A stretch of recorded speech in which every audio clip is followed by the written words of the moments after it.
Hello everyone, welcome back to my channel. তো তারপর আমরা অটো ধরে সবাই মিলে চলে গেলাম বাস স্ট্যান্ড। বাস স্ট্যান্ডে পৌঁছতে দুপুর হয়ে গেছিলো, তাই সবাই দুপুরের খাবারটা ওখানেই খেয়ে নিলাম।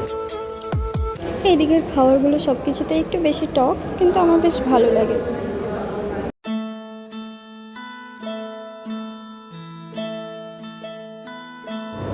তারপর ওখানে খাওয়া দাওয়া কমপ্লিট করে একটা গাড়ি বুকিং করেছিল, ওখান থেকে এখনও 2.5 ঘন্টার পথ যেতে হবে। তো গাড়িতে উঠে পড়েছি।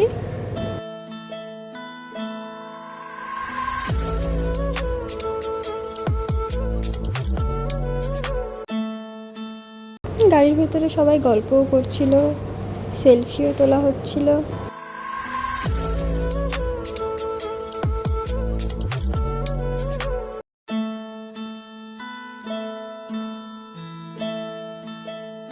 কিছুটা রাস্তা যাওয়ার পরেই দুদিকে পাহাড় আর জঙ্গল, মাঝখান দিয়ে রাস্তা, বেশ দারুণ লাগছিল জায়গাটা।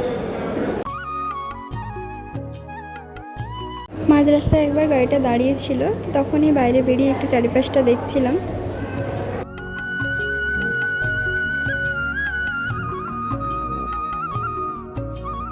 তো দেখতে দেখতে প্রায় পৌঁছেই গেছি। এটা প্রথম গেট মন্দিরের। তারপর এই একটা আশ্রমে এসে উঠেছি, এখানে রুম বুক করেছিল। তারপর রুমে এসে বলছে তাড়াতাড়ি রেডি হও, মন্দির দর্শনে যাবে। তো এখানে নিয়ম আছে, মেয়েদেরকে শাড়ি, ছেলেদেরকে ধুতি পরতে হয়। তো তাড়াতাড়ি করে রেডি হয়ে গেলাম। আর ওখানে টিকিট কাটছিল স্পর্শ দর্শন করার জন্য, ওখানে এক্সট্রা করে স্পর্শ দর্শন করা যায়। মন্দিরের মধ্যে মোবাইল এলাও ছিল না, তো মোবাইলটা রেখেই গেছিলাম। বাইরে থেকে কিছুই বোঝা যায়নি, চারিদিকে শুধু পাঁচিল। প্রায় 2 ঘন্টা পর বাইরে বেরিয়ে এসে দেখছি ফাঁকা, লোকজন প্রায় কমে গেছে, অনেকটা রাত্রি হয়ে গেছিলো। তারপর আমরা সবাই মিলে রুমের দিকে চলে গেলাম।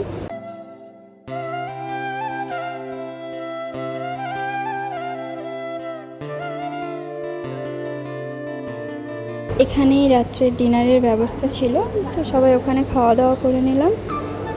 এখানে এই কলা পাতায় খাওয়ার দেওয়ার ব্যাপারটা বেশ ভালো লাগছিল।